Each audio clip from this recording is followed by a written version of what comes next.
Welcome to Backroom Talk. All right, should we talk about competition? Yeah, let's talk about competition. I feel like I proposed this question to you because I just wanted a sounding board for how I'm feeling about myself and my decision to compete in jiu-jitsu. Emma, can we bring a couch in here and just lie Georgia down? She could just close her eyes. I might need a box of tissues. We'll just have a conversation. I would be very steadfast in saying that it is wrong if someone says, I need to compete at the end of this thing because it gives me a reason to exercise. Not even train, like just exercise and move my body.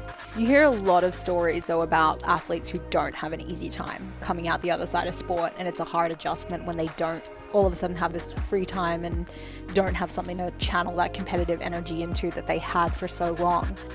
To listen to more Backroom Talk, be sure to subscribe. Learn to design personalized programs with the OPEX system of coaching by heading to opexfit.com. Well, guys, welcome to another episode of Backroom Talk. And Carl, I wore this shirt today on purpose because of the article we're talking about. Yeah. Mm-hmm. The Airdyne's dead. It is, but the Airdyne's dead. But it was the origins, right? It was where the assault bike and then the echo bike after it came from. So I felt like I had to pay a little homage to the good old Airdyne. Yeah, I love that shirt. We need to come up with a new thing though, because it's not fine dining anymore. It's like fine assaulting. We've said that before, and it just doesn't. that doesn't sound as good. Fine echoing now. Assaulting. Well, no, we're still assaulting. We are. Yeah, we're still assaulting. We're all about the assault. For those that are listening on audio, I'm wearing an old school OPEX shirt that has fine dining shirt. Fine dining, the old Airdyne silhouette on it. It's pretty cool. Yeah, it's an awesome shirt. Yeah. Yeah. So let's talk about the Morning Chalk Up actually put out last week. An article our friend Emily Beers wrote, saying that the CrossFit Games. So open, I believe it's open every stage of the games now. We've never seen the bike in the open, but if we do, it won't be the assault bike anymore. They're moving officially to the Echo bike. So yeah, that's the article, and there was some back and forth from Assault, the president of Assault, as well as Dave Castro, the director of the CrossFit Games. So just really quick, when asked a comment about the matter, Assault Fitness president Roger Bates said, "It's all about the mighty dollar. Pay to play is the new CrossFit way, apparently. We never lose sight of the community. We love the community and will continue to support them in any capacity we can." Then CrossFit responds. This was Dave Castro, CrossFit's general manager of sport. "When the sport's best CrossFit athletes collapse in exhaustion next to their gear, the name they see is Rogue. Extending that partnership to the Rogue Echo bike as the official air bike of CrossFit was a seamless and natural next step, and I'm looking forward to creating some pain and suffering with it in future events." What do you think about this? Yeah, I mean, obviously a financial move, at least based on what Assault is saying, to go with the Echo bike instead of the Assault bike, and sponsorships there with Rogue. But the Assault bike has felt like such an integral part of like CrossFit training to me over the years. Obviously, still is a big part of the training that we do here, and it feels a little sad that athletes that have spent so much time in their garage or in their gym on that piece of equipment, getting really good at that piece of equipment, are no longer going to be able to, express that in competition anymore. And this, like it's a really different beast, the Echo bike versus the Assault bike. Yep. So I think it's going to be a new challenge that they're going to have to face on a competition floor. And I guess the argument is that it shouldn't really matter. They should be prepared for anything, regardless of what bike they're using.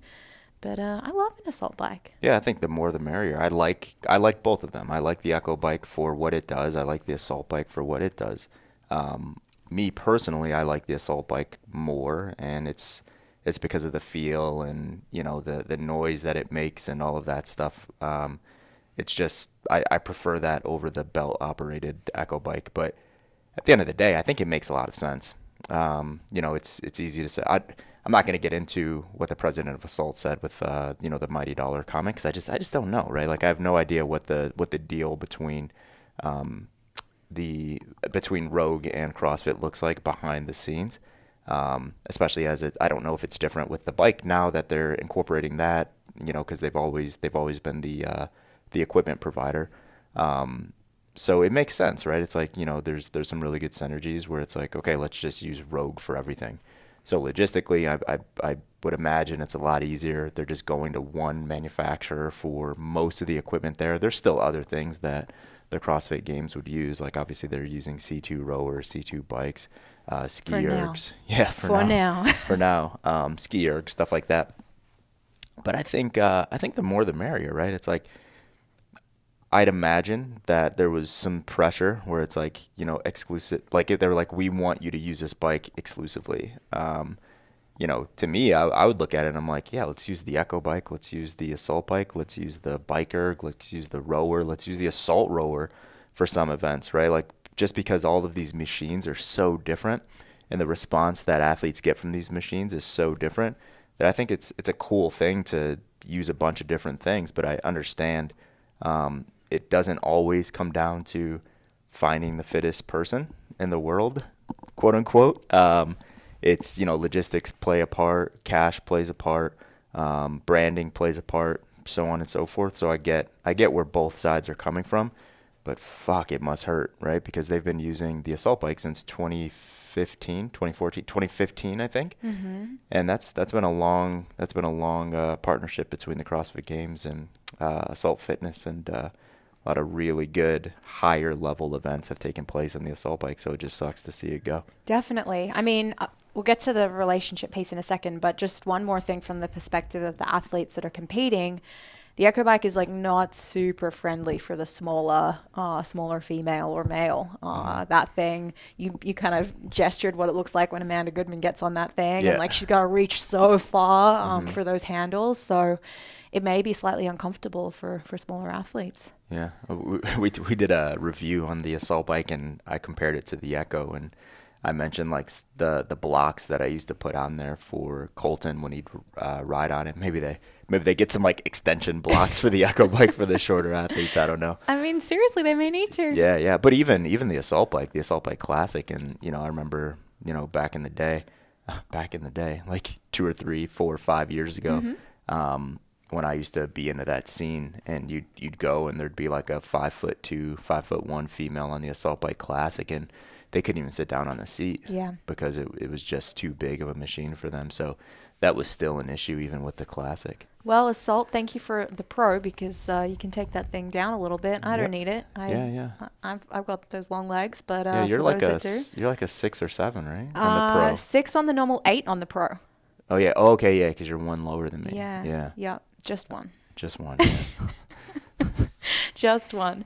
From a relationship standpoint, and the business relationships, I think it's interesting to think about how it will affect Assault, and have they put all of their eggs in one basket with CrossFit, or have they been able to reach a broader audience and they're not going to be hit so hard by this? I don't really know.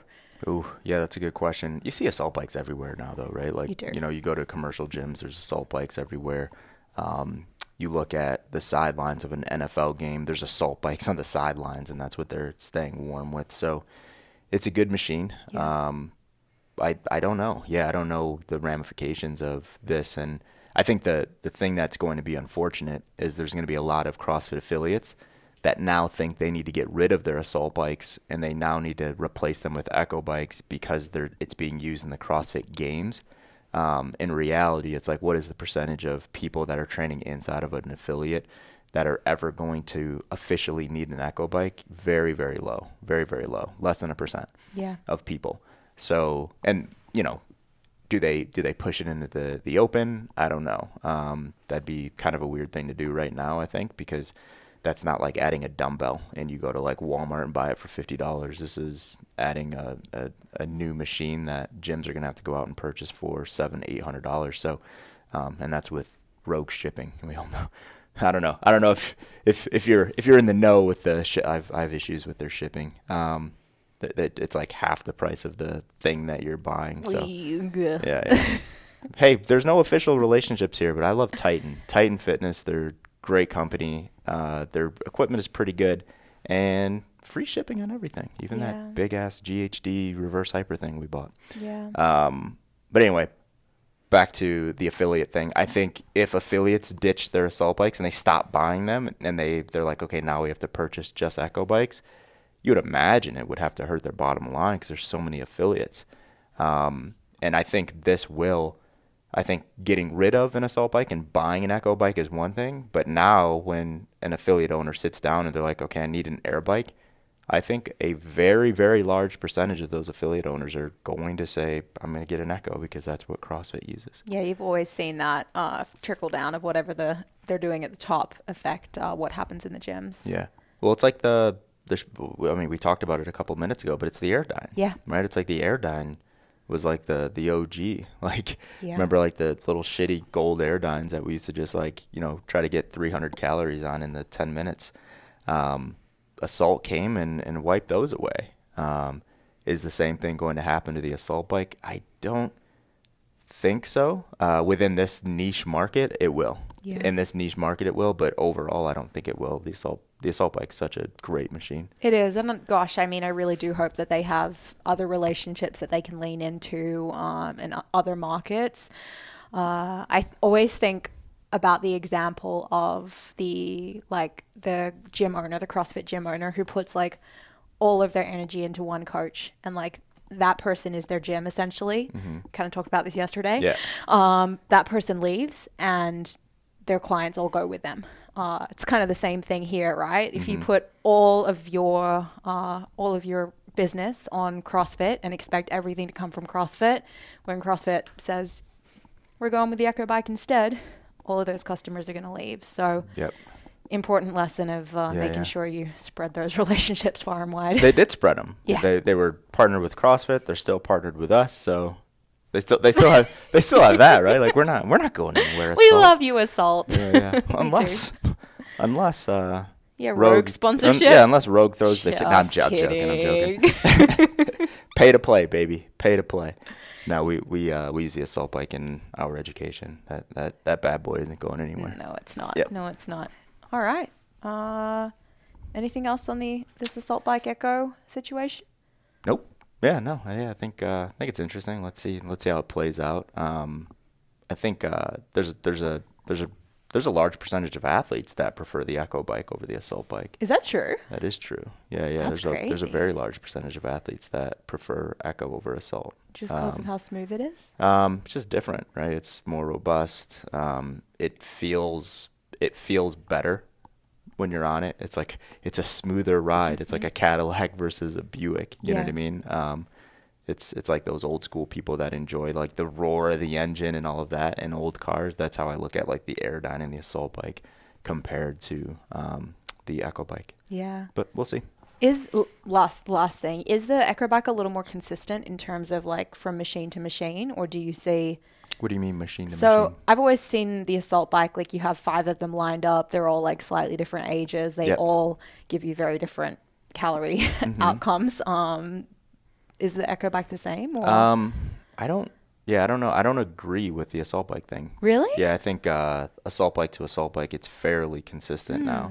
Because you got to think how the computer is fed that information. Yeah. Right? It's fed by like the main 2 metrics are watts and RPM, and everything else is just kind of like reverse engineered from those metrics. So if you like look at the unit itself, you see that little cord going down. Yeah. And it's like almost connected to the fans. That's how everything's generated. So the Echo bike is the exact same thing. It uses the same technology to put the numbers on the screen. It's when you start to get issues with like, you have one machine that's really well maintained or really old versus a brand new one or one that's not well maintained. It gives you, it's a different bike, right? It's a different feel. Yeah. The rotations are just different. The effort you have to put into it to get to this versus that is just different. It's like jumping on a really old C2, like a gray C2 that's 15 years old. That one that was in here when we first moved into this building was so bad. Yeah, it's like jumping on that. It's just Yeah. not well maintained. The chain wasn't oiled. It's very dirty on the inside, so the machine is just different. So brand new, like you put this assault bike together, you put this one together, you put this one together, those things are very consistent. For sure. Yeah. I guess in my brain, I was always like, the reason they don't have the assault bike at an open level is because of the inconsistencies in bikes, but it's probably because of the number of different bikes that are out there. And like some gyms have ZebX bikes and some have Airdyne still. Same with the rower in the open though. Yeah, same with the rower. Because I remember, doing the open, when we competed, it was, you'd have your rower. You're like, I'm not using that rower because I know it's tougher to generate calories and it's not as smooth of a pull. I'm going to use this nice black PM5. You know what I'm saying? So, it's the same thing with rowers. So much strategy. Yeah. Yep. Can't blame the equipment there. No. Well, All sometimes right. you can. Yeah. It's shitty equipment. Yeah. All right. Should we talk about competition? Let's talk about competition. I feel like I proposed this question to you because I just wanted a sounding board for how I'm feeling about myself and my decision to compete in jiu-jitsu. Emma, can we bring a couch in here and just lie Georgia down? She could just close her eyes. I might need a box of tissues. We'll just have a conversation. No. I don't know where it came from, but I'm sure it's partly that, and like seeing a bunch of people around me right now who are fairly average in their athleticism and or beginners in the sport of jiu-jitsu, like really excited to go and compete because there was a huge hiatus where no tournaments were happening last year, and now it feels like there's this mad rush where everyone's like, are you competing, like so excited to sign up for this tournament. And I certainly am. Like, I'm so ready to get back out there. But I just wanted to have like a broad conversation around casual competition, maybe like your weekend warrior, who those people are we okay with the weekend warriors or are we not? Like, just get a sense for how we're feeling about casual competition. Yeah, I mean, this is one of those subjects where I don't think you can stay on. You can't say like I'm on this side or that side, because every situation is so independent, and I'm not using that as like a hedge to like say it depends based on who the person is and what their goals are, blah blah blah. But in this case, I think it really, really does, and it depends on what the person is trying to get out of competing. And I don't think there's anything wrong with someone that's competing to fill a void. I don't think that there's anything wrong with someone that's competing because they just want to like be in that environment and feel it. I was actually talking to Sam yesterday, and we were talking about one of his athletes that just competed at a semifinal, and he's just like, she just really enjoyed being there. You know what I mean? It's like, she really didn't care where she placed. She just enjoyed the atmosphere. She enjoyed being there with all of those other athletes. She enjoyed helping other athletes in the warm-up area and stuff like that. And that's at a very high level of competition. So why is that okay? But it's not okay for someone, that wants to compete in a weekend BJJ tournament to do it, to feel those same things. I don't think either one of those are right or wrong. But I would say it's wrong if, that athlete that Sam was talking about, they're doing a bunch of stuff and she's not able to do any of that stuff and she couldn't recover from it and she's hurt and, that snowballs and that like ruins the next 3 months of her personal life because she decided to do that competition. But she's back at work on Monday. Everything's good. She's training on Tuesday and the world didn't burn down. So I think it just depends on the scenario and what are the fallouts of being a weekend warrior, personally, physiologically, their situation in terms of, is it taking away from other things, like all of that. I think all of that stuff needs to be considered. I'll leave it there. Yeah, I don't think there's a right or wrong. Yeah, where do you think that need to compete, that desire to want to go and do a competition? And I mean, I've heard it from clients in the gym, like, if I'm not training for something, like if I don't have this like 5K that I'm, preparing for, or I'm not like playing, in a beer league, soccer or whatever it might be, like, what's the point? Why even do it? Like, I need that competition to keep me on track. Why do people feel that? Gosh, I don't know. I think, trying to not be on like the right or wrong side, I would be very steadfast in saying that it is wrong if someone says, I need to compete at the end of this thing because it gives me a reason to exercise, not even train, like just exercise and move my body.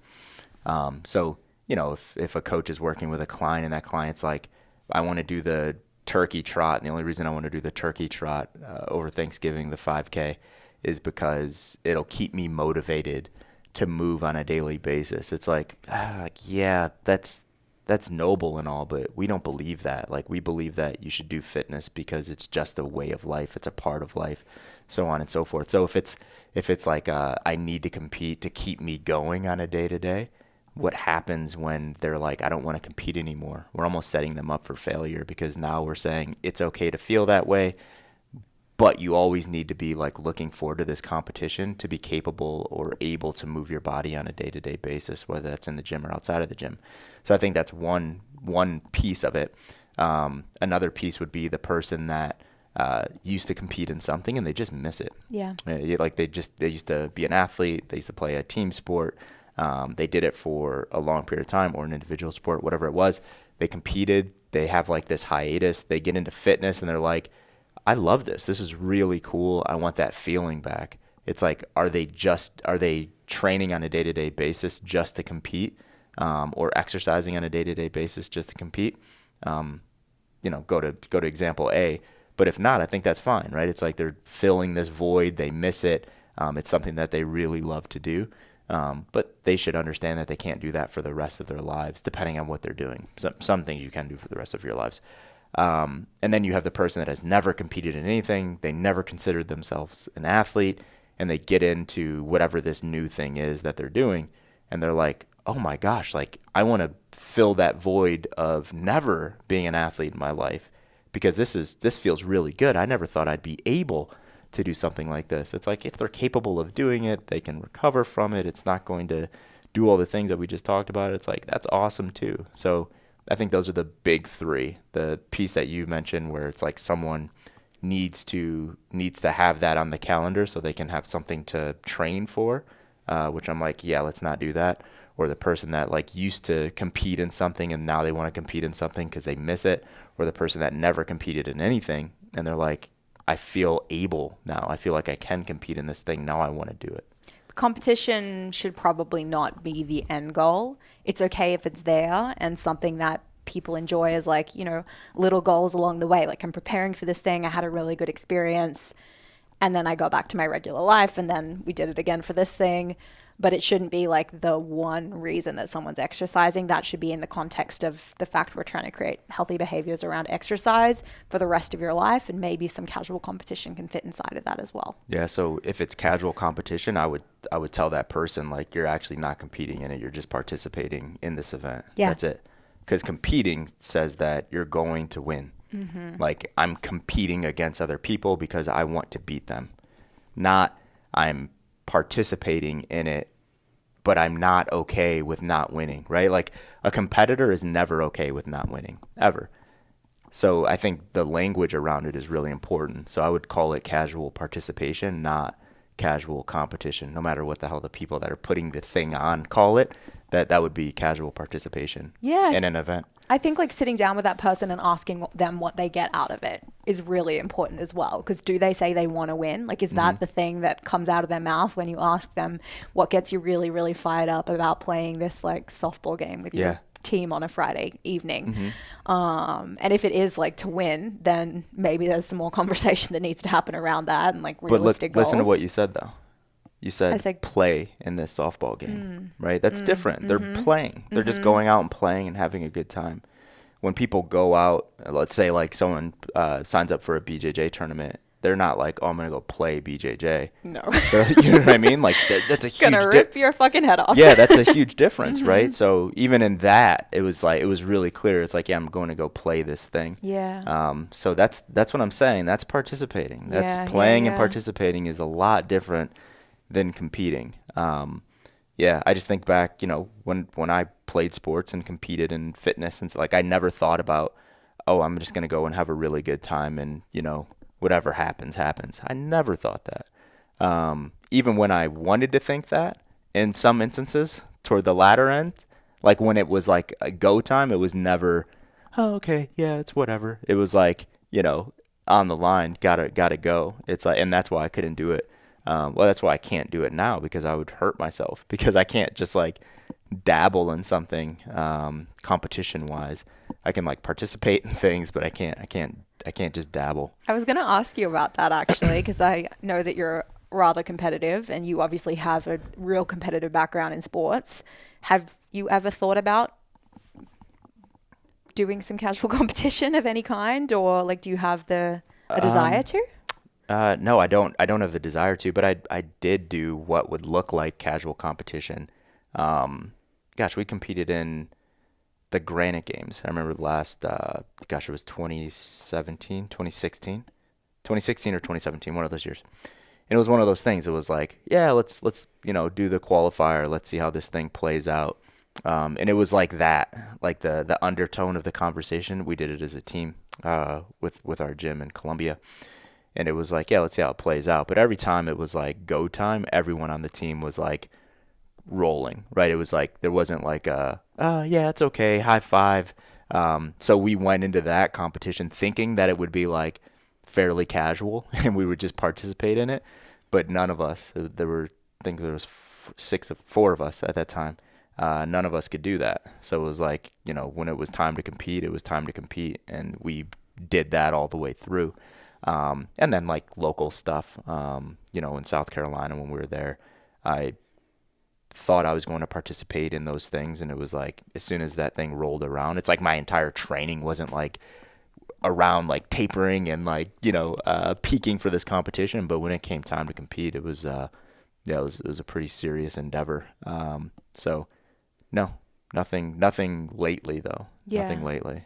I mean, a lot of athletes come out the other side of sport, and you like talked about this person, right? They have a little hiatus and then they're like, all right, I have this void that I haven't been able to fill because I don't have competition. I don't have something to prepare and train for anymore. Did you ever have that? No, never. Yeah, quite the contrary. I think we talked about this before, but I remember my last football game. It was like, and maybe this says something about like, the want for me to compete in that thing over a longer period of time. But I remember, when I hung it up for the last time, it was like it was almost like okay, like I'm done with that. And I just like flipped the switch and never looked back. So no, I was never the person that needed it back, Yeah. right? Like I moved on pretty quickly. You hear a lot of stories though about athletes who don't have an easy time coming out the other side of sport, and it's a hard adjustment when they don't all of a sudden have this free time and don't have something to channel that competitive energy into that they had for so long. Any advice for kind of coaching someone through that? Yeah, I think the athletes that have a hard time is when they have nothing of fulfillment that they're moving to. Yeah. Right. It's like I never had a gap. Right. It was like, for me, it was professional sports to being a professional in the military. So that took a lot of my time, effort, and brain power. So maybe I just didn't have time to really miss it. But I was just really quick to move on to the next thing. And everything that I've done in my life, I feel like, maybe I'm just convincing myself this, but I feel like I've always enjoyed the thing that I did next more than the thing that I did previously. So I think it's just having a game plan of transitioning out of being an athlete and understanding what they want to do and moving on to that thing. And as a coach who's helping someone through that, giving them, the opportunity to reflect on where else they might find fulfillment and enjoyment, and where they might be able to channel some of that energy in their life. Yeah, I think with athletes, it makes it really clear when you ask people, with anyone, right?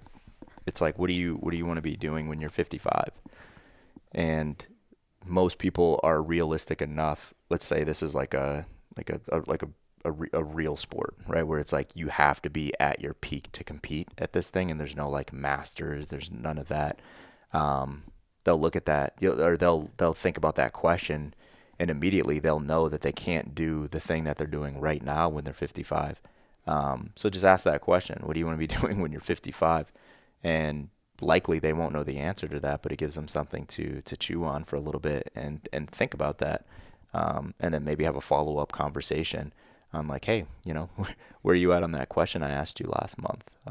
And I think that can start to open up some really good conversation in terms of like, that's what you want to do when you're 55, you're 25 now. what does that transition look like to getting there? It's almost like talking about what do you want to do in fitness when you're 60, Yeah. right? And like, are you doing those things to set you up for that today? Yeah, I think it's a very similar conversation. So you said real sports right there, Carl. Yeah. I heard that, and then the notion of like, you know, not sports that have masters categories where you. But I wasn't saying that sports that had masters categories weren't real sports. What I was trying to say was, I was trying to be like very specific in like a sport that, let's say a There's sport a like limited lifespan. yeah, let's say a sport like basketball. Yeah. Right. It's like if someone's playing basketball at a really high level, they understand that there's no like life after that high level unless they do it recreationally. Yeah. So if they want to do that thing at the highest level, it's going to end at 30, 32, maybe 35 for some people.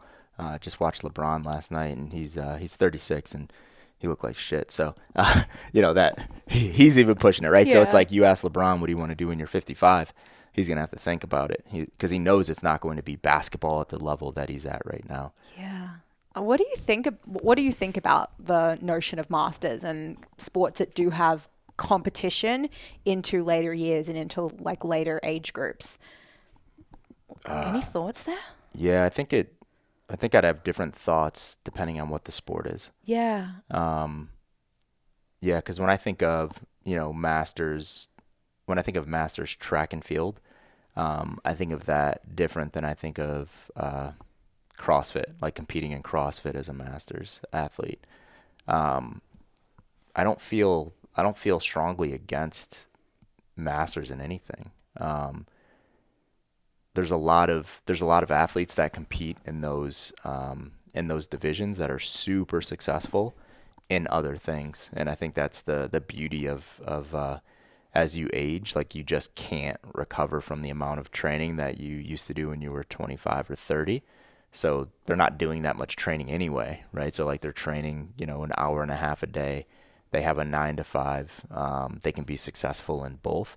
I think that'll start to change a little bit over the next decade because we're seeing the abilities of masters in like CrossFit. Like those guys and girls are really good. Like 10 years ago, if you were 50, like you weren't very good and you were the best in the world. Now you're 50, you're the best in the world, and you're wiping out like 25 middle of the road CrossFitters, and that wasn't the case a decade ago. So all that to say, I don't really have a super strong opinion. I would just look at it on a case by case basis. If you're a master that's trying to hold on to something that's just not getting you anywhere, i.e., you know, I don't have a stable career and I'm a master in a sport that pays me nothing. It's like, what the fuck are you doing that for? But you look at the master that is really successful and they just enjoy it. It's like a hobby, but they love to compete in it. Awesome. Good stuff, right? But if it's taking away from anything, I would say stop doing it. Yeah, and as the playing field increases and gets harder, it will potentially be harder to have that balance and have a successful career and then be competing in Masters CrossFit or whatever the sport might be on the side. Yeah, the reality is there's no Masters competition that, and when I say Masters, I mean, I'm not talking about like golf or anything like that. I'm talking about like, there's divisions that are broken up by age group. There's no sport that I can think of right now where the ceiling is really high to compete in those things. So I think it's always a give and take. It's like, what am I giving and what am I taking? If I'm giving everything and there's no ability to take anything in terms of money, it's like you can't put it all in. Like I coach a couple masters.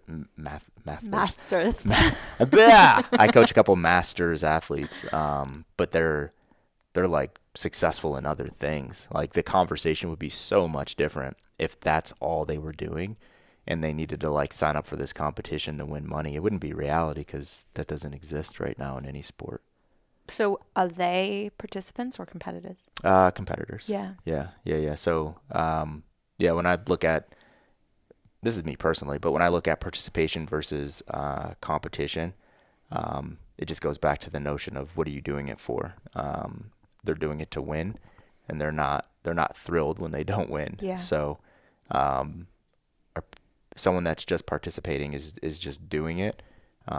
their life doesn't revolve around it. Nothing else changes because this competition is coming up. Training doesn't really change that much. They're just like doing it on a Saturday, Sunday. That would be a participator for me. Yeah, no, that absolutely makes sense. Like the intention versus are you actually making money from this thing? Because realistically, in all the sports, like this many competitors are actually making money. So that'd be a very narrow definition if we're only basing it on, the ability to sustain life on competition. Yeah. It's almost like the Maslow's hierarchy conversation we had a couple weeks ago. If you're to stage 3, have at it. If you're not there yet, don't put any stress and time and effort into competing. But I don't want to downplay the benefits of on the emotional side that competition and like being a part of that stuff has for people. So I don't want to downplay that. That is important to consider. It's not all about money, right? Like very few people in the world do it for money because there's no money in it. Yeah. So, I don't want to say that the reasons why those people are doing it aren't good because they're not making money off of it. I'm just trying to say if their needs aren't met, like don't put everything into this bucket because it's not going to end well for you, even if you are successful. To change tunes slightly and go back to our participants. So let's say it's your 40-year-old dad that used to play hockey and now he plays hockey in a casual team and hangs out with his buddies, and like that's his time to himself to be able to go and play hockey. I think there's some benefits inside of that, like the ability to have a social circle away from family and have that little channel for yourself. There's got to be some benefits on the relationship side. Yeah, I think so, and it's good for people to have hobbies, right? And I think we would agree that if those hobbies make you move more, I think that's also a good thing. But yeah, I mean, I think it's awesome. If it doesn't take anything away, right? Yeah. And if it does take something away, is it worth it?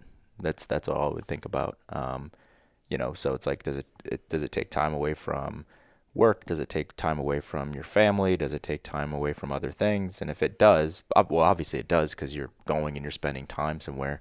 It's like, is that are you ending up net positive in terms of what you want your life to look like? And if you do, it's like, yeah, do it. That's awesome. Yeah. To go to like, I guess one of the negative sides of participation, something that I've seen is people come with the goal to run a marathon or to go do a Tough Mudder or something like this. And like they say that is their goal, but you dig a little bit deeper and it actually comes down to they want to lose a little bit of weight.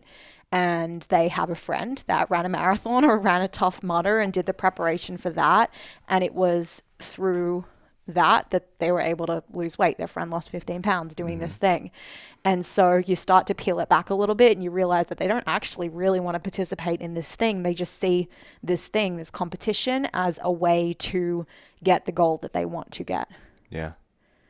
Was that a question? Well, I don't know. It's just a statement. Yeah. No, I agree with you. Yeah. That's why every situation is so independent of others. That's why it's so weird to say, like, is it good to do this versus not? It's like, I don't know, right? It's like you're saying, you have to have a conversation with that person to really understand if it's good for them to do it. We're not saying that Tough Mudders and marathons and BJJ and 5Ks are bad. We're just saying it could be bad for some people if they're doing it with the wrong intentions. That's it. Like that one time I made my husband do a Tough Mudder and he'd done no running in preparation. He's a fit guy, guys, but like he doesn't like to run. And we got 2 miles in and like he just got hit by like a terrible case of like runner's knee. And like his IT band was just like on fire. But he's so stubborn and we paid our $140 to do Tough Mudder and we said that we were going to do it. And so we had to walk the entire way. Oh, that's cute. Yeah, I Did you had guys him hold draped. hands? No, he was draped across my shoulder. My hip was jacked up for weeks after because I was like carrying him. Did you guys get this on film? This is like Rambo. I do have some photos of him. Like I carried him. There's a section of Tough Mudder where you do like a partner carry, and I carried him. He could not carry me because his leg was so jacked up. Emma, I think we have to get Jacob's permission to publish this because, we have to like, what is it like when you film a bunch of people, like you have to get them to sign the, what is it called? A Release. Yeah. Jacob needs to sign a release on this podcast. He works for OPEX now. We basically own him. OPEX owns no one. I just want to put that disclaimer in. I don't know where you're from, Georgia, but here, no, I'm just kidding. Anyway, a good example of you shouldn't sign up for a casual competition if you haven't put some preparation into actually going out there and doing it. I would happen to agree. Yeah, I would agree with that. Yeah, I've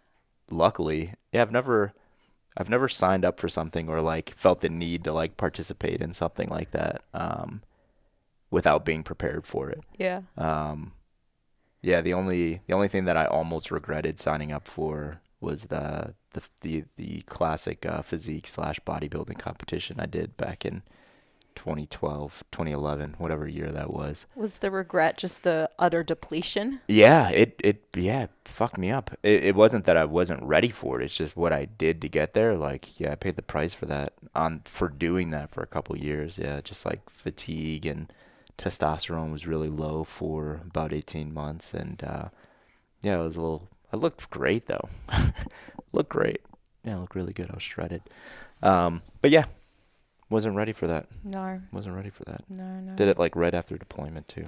Oof. Yeah. It's a whole lot of stress. Yeah.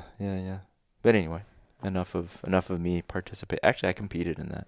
Yeah. Yeah, I competed in that. that. You put your body on the line. Yeah, I won. I got your first. relationships on the line. Yeah. I won the physique. So I did bodybuilding and physique in the same day, which is the most tiring thing I've ever done in my entire life. You wouldn't think that. It's a lot of. I don't know how to do that, so I'm not a good flexor. I'll teach you one day. Okay.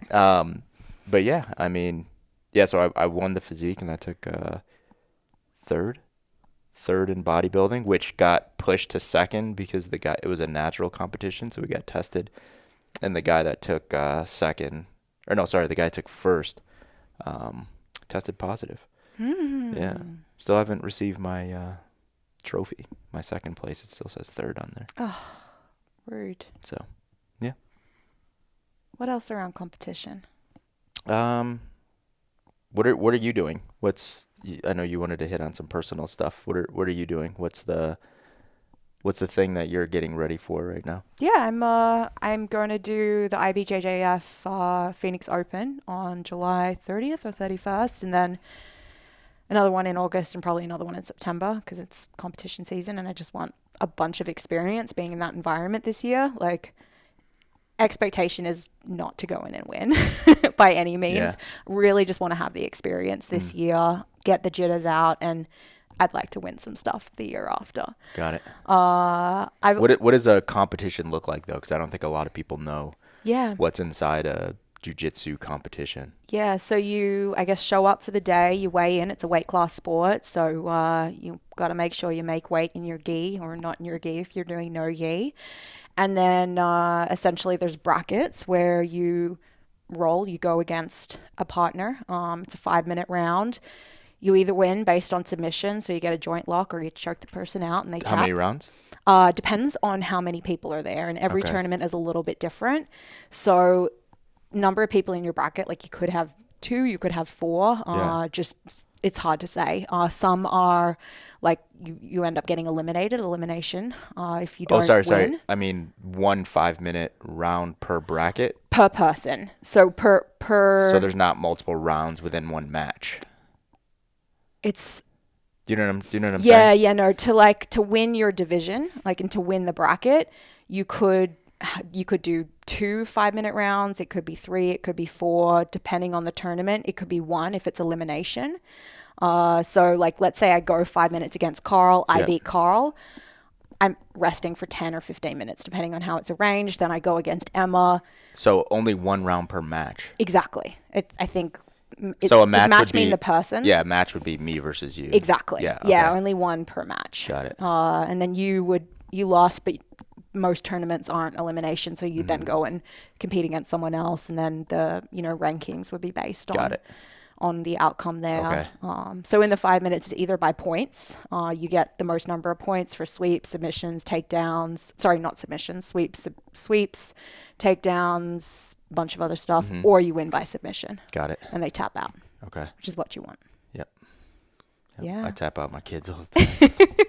Tap out. Carson's like, I can't reach. Yeah. Okay, so the number of matches depends on how many people show up. Exactly. Okay, and that how the tournament's structured, because Got they're it. all different. I need to do a better job of researching the rules, because that's something that that's important. that I need to pay attention to if I say that I want to be a competitor. So I got to dig into that over the coming months. Yep. So what is your... Sorry, continue, and then I have another question for you. Yeah, I was just going to say, like, demands of the day, like the things that tend to get people are the like big adrenaline dump. It's a very stressful thing to go like against another person with others watching. It's just you and that person. You're fighting. You're trying to not hurt them, but essentially your system is saying, I'm trying to hurt this person. I'm trying to kill him. So it's a stressful environment to be in. You see people just like do their first match and then have this big dump, and then they realize they have to go and do it again. It's typically tough to warm up. Like, you don't have an easy environment to get your system warm, and going from 0 to 100 just feels awful. Like, your heart rate gets jacked, your grips feel like lead. Like, it's that part's very stressful, because you typically go from the warm up area, and then you got to stand around for like an hour waiting to actually roll. And so I would just bring an assault bike everywhere I went. That's so smart. I don't know if they'd be okay with that. Yeah, I would just bring an assault bike and just keep my heart rate like, when I know I'm going in like 15, just feel it, competition pace, cool down for a little bit, and then get out there. So I'll come to your match with an assault bike disassembled in my backpack. I'll bring it in. I'll assemble it real quick. We'll get you rolling. Thanks, Carl. What was your question? Just training for this, right? So you're doing it for the experience, and you just want to get the jitters out. Are you training for it? Yes. Let me specify. So yes, you're training for it on the mat. Are you doing stuff in the gym to better prepare you for these competitions? The reality is that most of the stuff I do in the gym isn't going to really prepare me for the competitions. Like, I just need more time on the mat. So I'm on the mat 6 days a week right now at varying intensities. Obviously with COVID, there was a long time away from the sport. I did a lot of resistance training. I didn't do much jiu-jitsu for like 6 months. So getting better at the sport is literally doing the sport right now. I'm still in the gym doing some intervals, some cyclical intervals, and some resistance training. I enjoy it, and it keeps me feeling healthy and strong. And the aerobic work, that like breathing, at least I think, is getting me better at feeling comfortable in a heart rate elevated, a fast respiration environment. But it's really just rolling that's getting me better at rolling right now. Yeah, in the gym, I would do more, because you have a good base cyclically. So I would do more alactic aerobic stuff, because that's what the sport is really, right? It's like, a lot of grip work, a lot of being able to control another person's body weight, resist against them trying to control your body weight and stuff like that. So just like intervals that are about the same amount of time as, what a round would be, and doing it with some alactic inside of that aerobic piece would be something to think about. Well, now we have those sandbags, so I can. Exactly. Yeah. Intensification starts next week. Oof. Then going into a little bit of a pre-comp, and then it's go time. All right. Are you natural, or are you doing steroids? Oh, steroids, obviously. Okay, cool. No. No. Fully natural. I'm at weight. I'm not going to cut weight or anything like that. My initial instinct was to try and drop down to the lower weight class, which is where I sat before. But don't do that, Georgia. I'm not going to do that. Are you at the bottom end or top end? Top end. So it's 152, and I'm like 150 right now in my gi. Okay. So I weigh 146, but you don't have the opportunity to dehydrate and rehydrate. You weigh in right before, so you gotta be a fair bit under, as well as having the gi on, which adds 3 or 4 pounds. Yeah, there's been a lot of recent stuff around cutting, and hydration has been kind of it's pretty well known that you shouldn't do it, even if you are allowed to do it now. Yeah, Instead, terrible. you should manipulate sugars instead of manipulating water. Yeah. Cool. Yeah, looking forward to that. Yeah, it should be fun. It's local? Local, yeah, all in Arizona. Yeah, maybe we'll come. We'll come. I'll go shirts off. I'll have G money across the chest. I don't know about that. Carl's son Carson calls it jitsu, which I think is the cutest thing ever. Yeah. Jitsu. Jitsu. Yeah, it's like an adjective to him too. Yeah. Yeah. He's all about it. Yeah. So yeah, that's competition. That's what George is doing for competition. Yeah. I don't have anything coming up for competition, so I have nothing to add to that that conversation. No, maybe in 6 months we'll be sitting here talking about how you're gonna, I don't know, compete in like European handball or something. Yeah, man, that sounds fun. It's a fun sport. Yeah, it sounds fun. We used to play that in school sometimes. Yeah. We used to play. I won't get into that. That's a long story. There'd have to be a lot of conversation. I couldn't just say it because that would be weird. Save it. We'll save it. Last thing related. I have one last thing. Okay, 2 things. No, sorry. You go first. Yeah, one last thing. There's a lot of conversation now on how jiu-jitsu is how they can increase the watchability of jiu-jitsu. Have you heard any of that? No, I haven't. What are the issues right now with the watchability of jiu-jitsu? Like actually seeing like it people on TV? People like watching it and being interested in it. Like there was I forgot the guy's name. He was on Rogan actually. I forgot who he is, but he's a dude in the BJJ world, and they were talking about MMA versus BJJ, and he's like, BJJ is just like he's like it's not really a thing anymore. Like a lot of people just need to like learn some things, and then they just need to bring it over to add to their repertoire when they go and fight in MMA. But it's not like this really important thing that it used to be when UFC, for instance, first became a thing, and like everyone came from BJJ. Yep. They're starting to see less and less of that. So he's saying like, for the thing to really survive over here, it needs to increase its watchability. And right now, it's just a terrible thing to watch. But I don't understand why, because I've never watched a match. Yeah, I would say, I mean, from the perspective of like the viewer, it's kind of hard to know what's going on and like who's winning and who's not compared to MMA. Like it's obvious who's getting punched and kicked in MMA. Like, that's a bad thing. But jiu-jitsu can be slow, and then really fast. Mm-hmm. And in those slow periods where like, you have someone in your half guard and you're in the bottom, but actually you're like in a position where you're controlling them a little bit more, to the average person, that might look bad. Yeah. So it's harder to know, like, again, what is actually happening, who's actually in the advantage position right now. And then it does happen really quickly. Yeah. And so I think people might miss it. When you actually go to a tournament and watch them, they're typically set up terribly for the spectators. Like everyone's on the floor down low, and you're standing behind, people who are coaches that are around, judges that are standing around. So you don't get a good look. And they'll have, 12 mats lined up, and someone could be like way in the middle, and then you're behind a fence back here. So some of the smaller ones you can get in close, but often you're quite far away. So it can be hard to see what is happening unless like someone got right up close with a camera. Yeah. But yeah, that's what my gut tells me, but I haven't really thought about the subject yet. I feel like there's an opportunity here. I'm feeling like technology can fix this. So imagine George is going up against whoever the hell you're going to go up against.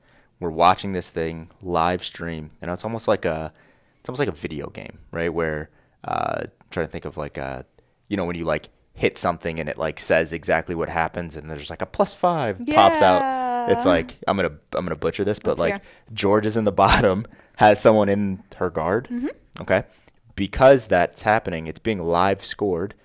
There's judges, right? Yep. The judges are like, boom.